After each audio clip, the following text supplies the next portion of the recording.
Coming up on News Live at 6, student protesters suspended. Members of Not Again SU placed on interim suspension after staying in Crouse-Hinds Hall after closing time. DPS not allowed anyone inside the building. We're live with the latest, plus how students and faculty on the outside are joining the movement.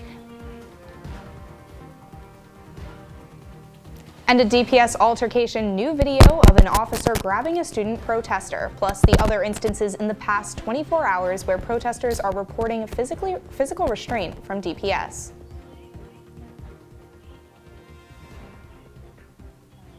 For the first time, members of Not Again SU sit down with CitrusTV. All that and more coming up. Live at 6 starts right now. This is CitrusTV News Live at 6, your campus news leader.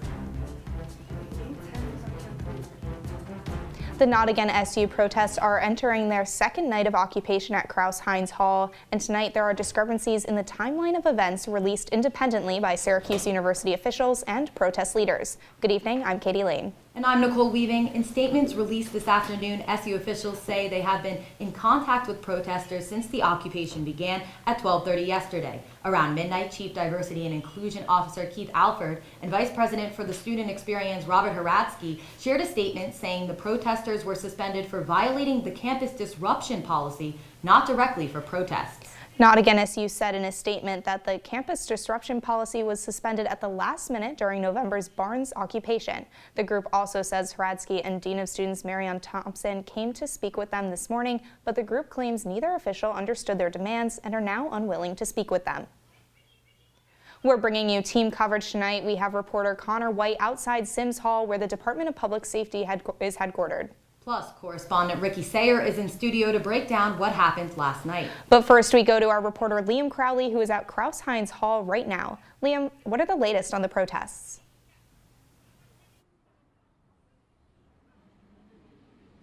Thanks, Katie. Now, as you mentioned, today is the second day of the hashtag NotAgainSU protests here at Crouse-Hinds Hall, and there is lots of confusion here, as last night in a statement released by the university, over 30 students were suspended. But that does also include one student who claims was not here whatsoever for the protest. They have now had their student statuses revoked and are now protesters inside. And the protest also received acknowledgement from the university that no students are being let in. In fact, they are only letting students out, and they have asked and encouraged them to leave the building on multiple occasions. The protest did resume today, leading administration to either cancel or have classes scheduled in the building to be moved to another location. And to clarify, protesters outside have not been suspended and their student statuses are still in the clear. In that statement from administration, it also stated that only individuals with card access to Crouse-Hinds would be let into the building, despite multiple people claiming to not be allowed access in. Students have been asked and encouraged inside to exit the building, but they are still here from the protest that started around 12:35 p.m. yesterday. In and around the first 15 hours of the protest, DPS was not allowing any food to be let into the building. But according to a protester today, sandwiches provided by a Whitman professor were allowed inside. And just a few hours ago, protesters outside were given pizza, hand warmers, and signs by fellow SU students. Further information includes medical supplies being brought inside, including a stretcher and other stuff to keep students safe. No one was escorted out on the stretcher. It was just brought in as a precautionary measure. Make sure to stay tuned to @CitrusTV News on Twitter for all updates continuing throughout this protest. Live outside Crouse-Hinds Hall, Liam Crowley, CitrusTV News. Thank you, Liam. Many professors were also present at Crouse-Hinds Hall to stand in solidarity with the student protesters. SU political science professor Jen Jackson shares what she saw at the protest today. There were young people who were trying to talk to DPS and who were being peaceful, and one of the DPS agents was physically pushing them out of the door and grabbing the door and yanking people, elbowing and being very physically aggressive. So for me, it was important that me as a faculty member that I remain here, because I don't think that students should be forced to be in those types of interactions and altercations. While Jackson was not physically able to get into the building to help her students at that time, she was in touch with them through social media to find out what they were experiencing. I've been talking to my students who are inside via Twitter and text messages today, and they were telling me that they were hungry and that they weren't being allowed to leave and come back or get food or anything like that, and that their parents were called, all these things. And so I wanted to make sure I came by to support them. I was talking to the vice provost and was trying to get her to let me in the building. And I have, as you can see, I've been out here for 2 hours, so I haven't been able to get in. Professors are also supporting student protesters through a petition on a Google document spreading among SU faculty, staff, alumni, and students. You can see the petition on your screen now. In bold font, you will find the call for immediate reinstatement of suspended students. The document also states the petitioner's opposition to the university's invoking of the disruption policy. As of right now, the document has over 300 signatures. A Change.org petition has also been created in support of the #NotAgainSU movement. It asks for the university to reinstate the 31 protesters who have been suspended from remaining in Crouse-Hinds Hall. That petition currently has 2,583 signatures. Not Again SU started their occupation of Crouse-Hinds Hall yesterday just after 2 p.m. Citrus TV has full coverage of the night's event on our Twitter @CitrusTV News. Reporter Ricky Sayer was at Crouse-Hinds at the start of the protest. He was there when Dean Hradsky told protesters they may be suspended. Ricky's in studio with a full recap of last night's events. Ricky? That's right, guys. I was outside Crouse-Hinds Hall until about 1:45 this morning, and right now I'll take us back to last night's events. Free Crouse-Hinds! Free Crouse-Hinds! Free Crouse-Hinds! The Not Again SU protesters are divided not in their beliefs but by a physical boundary. The people in here are facing interim suspension. And the protesters on the outside? There's cold! There's snow! But racism has got to go! For these students, it does not matter how cold it is outside here. They are here to support the students inside. The Not Again SU protesters who stayed past 9 p.m., they are facing suspensions and code of conduct violations. Those suspensions coming because protesters stayed past the time the building was scheduled to close. Dean Hradsky and Thompson seen handing out letters. I'm going to give you something in writing so that you understand the code violation that you would be facing. The building closed to the outside early. Around 8:30, no one could enter or bring anything in. Protesters on the outside left outraged. I'm finishing my assignment that it's due by midnight outside. So I'm supporting my community. They're inside, being suspended for raising their voice. Later in the night, protesters inside receiving an all-campus email saying they would not be suspended for protesting. The group taking it as they would not be suspended at all. But minutes later, they say DPS came in and provided this letter saying they were officially suspended on an interim basis. SU officials telling us in the morning the suspension was due to them staying after the building's closing. Let them stay, do not suspend! An organizer explaining that they are occupying because SU violated the promises they made last spring, as well as the failure of SU officials to resign as asked. The administration has proven its complacency in spreading a white nationalist ideology. Protesters have made it clear time and time again why they are protesting, one of them telling us last night that being a person of color on this campus is particularly hard.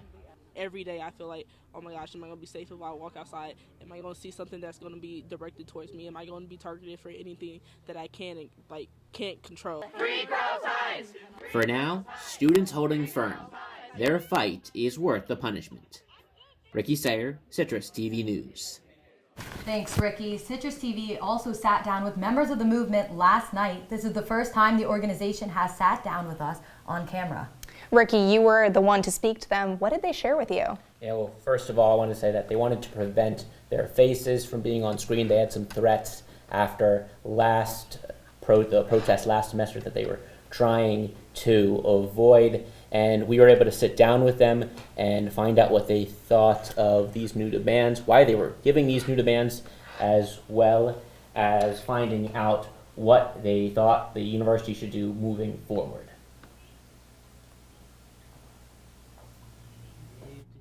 February, students are now back here. Explain why you come back, explain why this occupation is going on. We wanted to stress the point that this movement is not reactionary. There doesn't have to be a specific graffiti drawing or a specific racial slur yelled for us to acknowledge the systemic issues that exist at this campus, in addition to us wanting to address the inadequate response of the university in their handling of how they carry out our demands. How long do you plan this occupation would last? Hopefully the university will take adequate steps necessary so that we don't have to be here forever. What is this Friday deadline that you have? That's just the new deadline since the administrators disregarded the original deadline that we sent for the resignations, which was January 13th. And we understand there'll be some sort of escalation if those resignations don't come by then? Yes. Can you tell me anything about that? No. I can't speak to that. Hopefully, I don't think that there's any excuse for the university not enacting student demands when none of them are harmful and all of them benefit every single person on this campus. They talked about how the commitments made last fall were violated. In what ways were they violated? One of the easiest to pinpoint is that the administration signed off on notifying the student body within 48 hours of any racial bias incidents, and that was violated. Just for everyone's safety, everyone should be aware of, as soon as a bias incident is reported, I think an alert should go out immediately, just because if the administration knows, everybody else should know. For everyone's safety, first of all, where this is occurring and where, which place to steer away from. And it's just why wouldn't you want us to know what's occurring on our campus?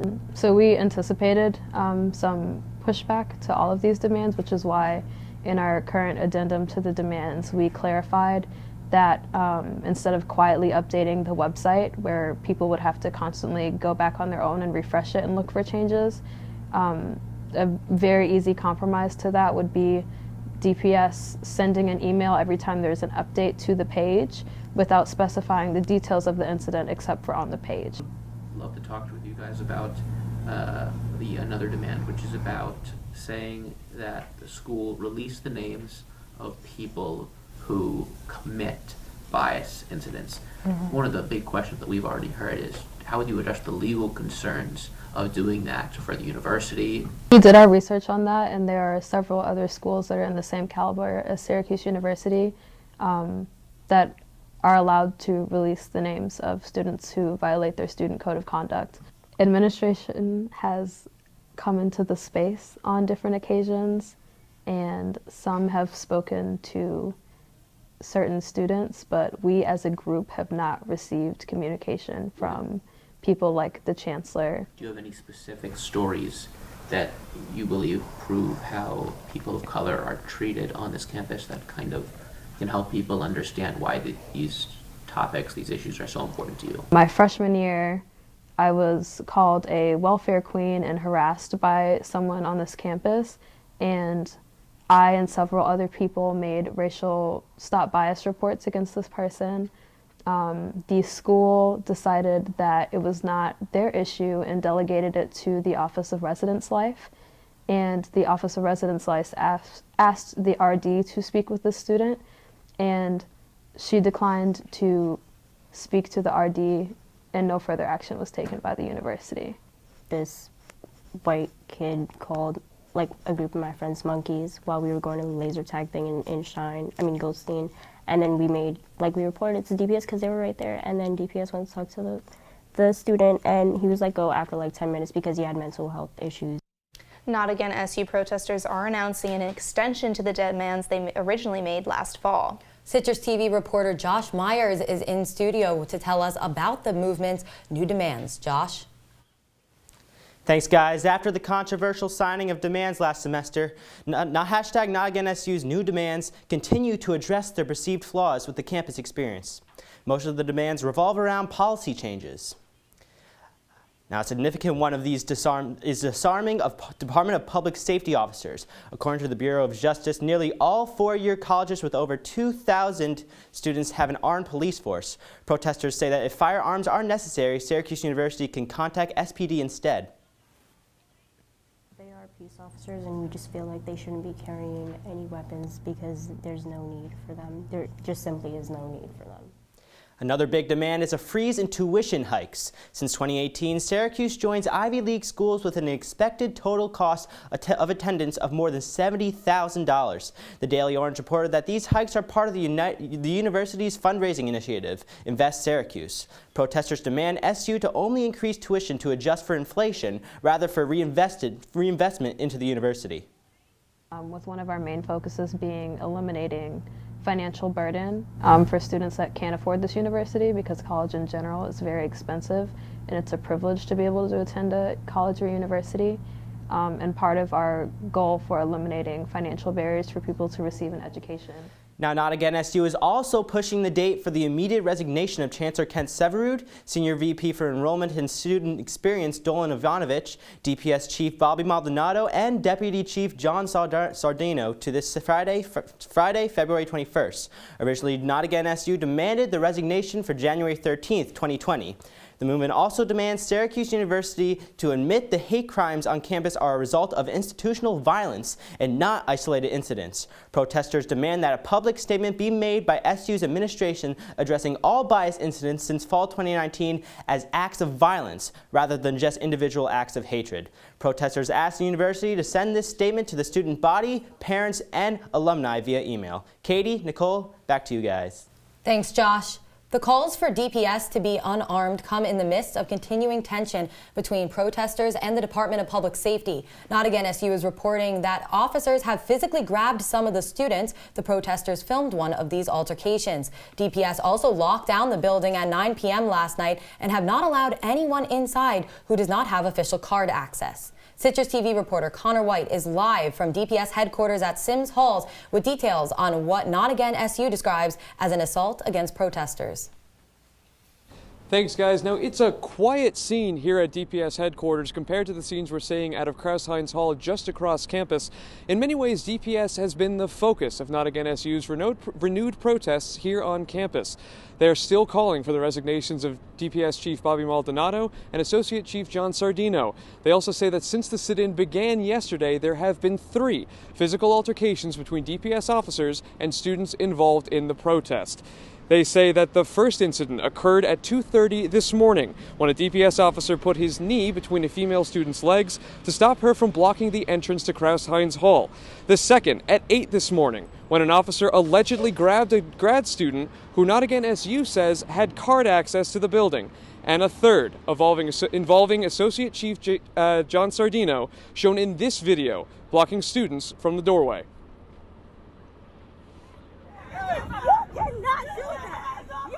You cannot!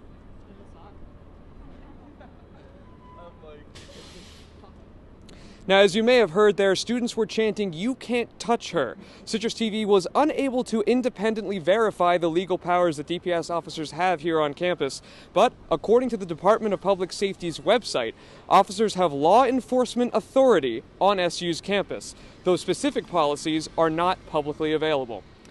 Now, CitrusTV did reach out to DPS for comment on all of the incidents that we've described for you this evening, but we have yet to hear back from them tonight.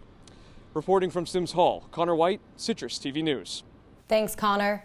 Coming up after the break, more around campus, activities and events happening tonight, from special lectures to student workshops. And Michaela Varvis joins us in studio for today's weather report, what you can expect from this week's forecast. We'll be right back.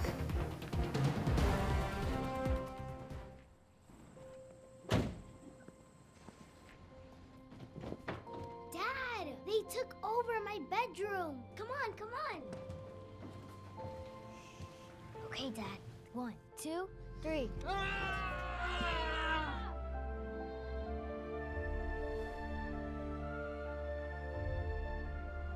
Dad!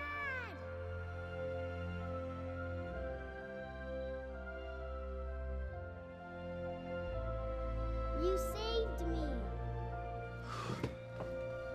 Dad? Are you okay? I'm fine, dear.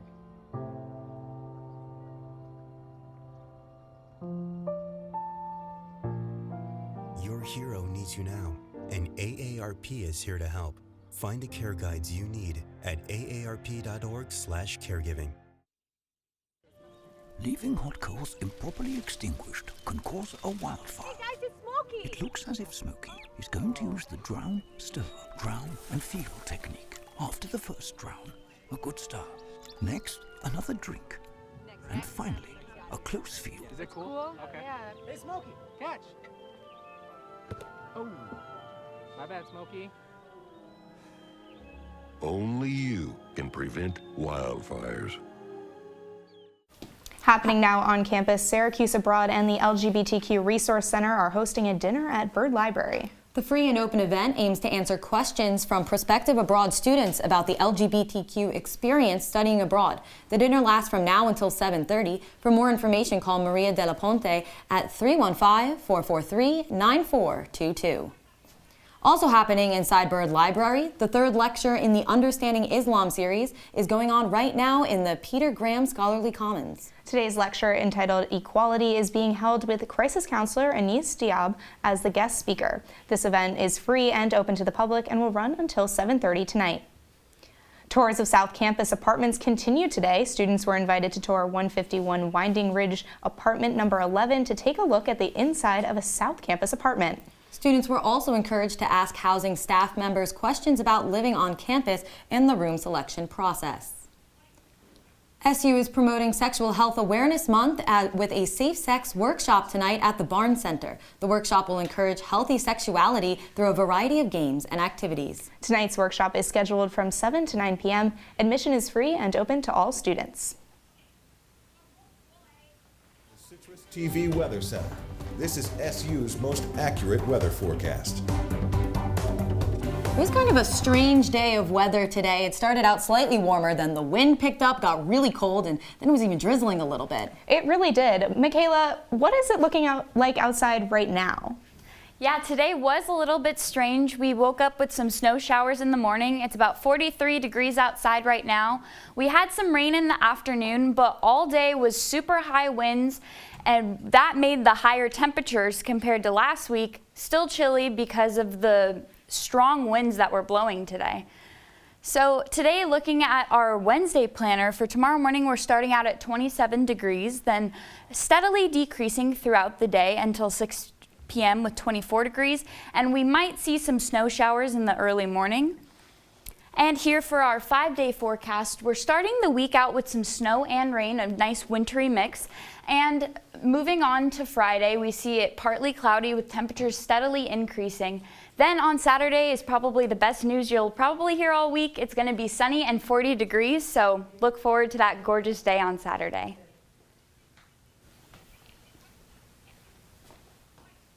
Coming up in sports, the Orange have one last chance at another ranked win. Syracuse plays number 11 Louisville tomorrow night. A recent trend has caused the Orange to lose 4 of their last 5 games. We'll tell you about it right after this.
I see you mobbing over her. Let's go.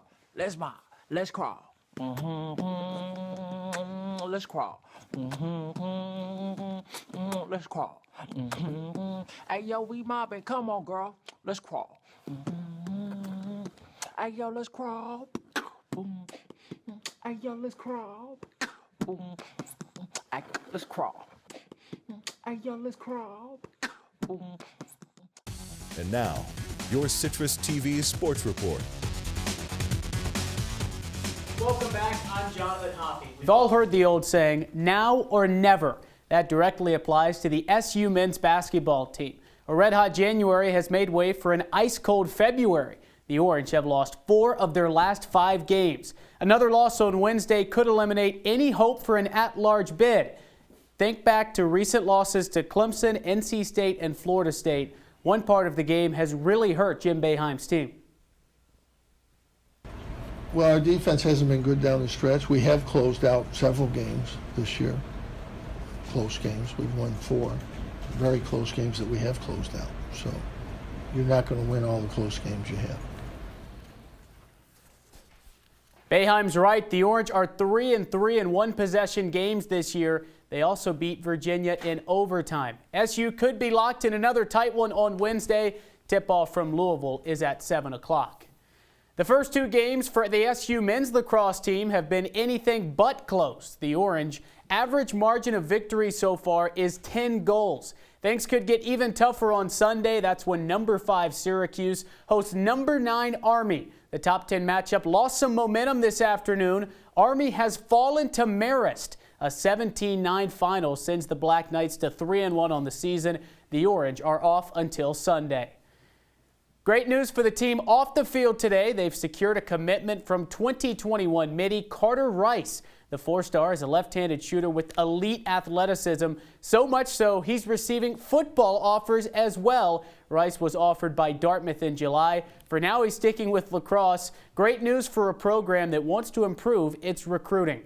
To the pros, the Sabres are in Ottawa this evening. They're the only New York pro team in action. The Sabres have been playing some great hockey lately. They've won 3 in a row. Even after that streak, they're still 9 points out of a playoff spot. But hey, there's plenty of time left in the season. Just 2 days ago, Buffalo scored 3 goals in 91 seconds. That led to a 5-2 win over the Maple Leafs. We'll have to see what they have for an encore performance.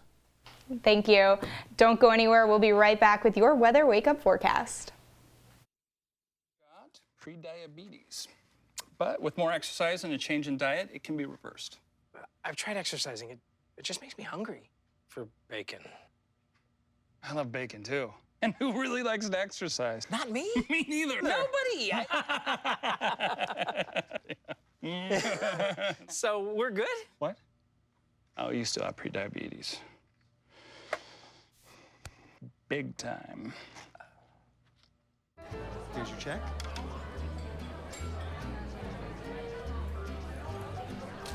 Oh, you got it. You know, since I got rid of my car, I really enjoy walking. Okay. God, no. Getting pulled over for buzz driving could cost you around $10,000 in fines, legal fees, and increased insurance rates. Oh, you're home early. You live with your mom? That'll set your game back a few years. Buzzed, busted, and broke. Because buzz driving is drunk driving. Welcome back to Citrus TV News. And Michaela, when I woke up this morning, I almost felt like I didn't necessarily need my winter coat, but then it picked up a lot during the day. So what do I need for tomorrow morning?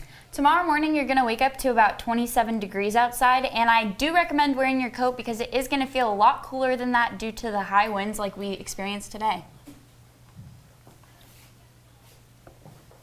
Well, Michaela, I had to use my boots this morning. When can we expect any more snow falling potentially? There's going to be progressive snowfall within Monday, Tuesday, Wednesday, and then Thursday we're going to get a little bit warmer, and then on Saturday, like I said, we're going to have 40 degrees with sun, so look forward to that. And that's all the time that we have on Citrus TV News live at 6. But stick with us online for continuing coverage throughout the sit-in. Follow us on social media at Citrus TV News. I'm Katie Lane. I'm Nicole Weaving. Have a great night, Syracuse.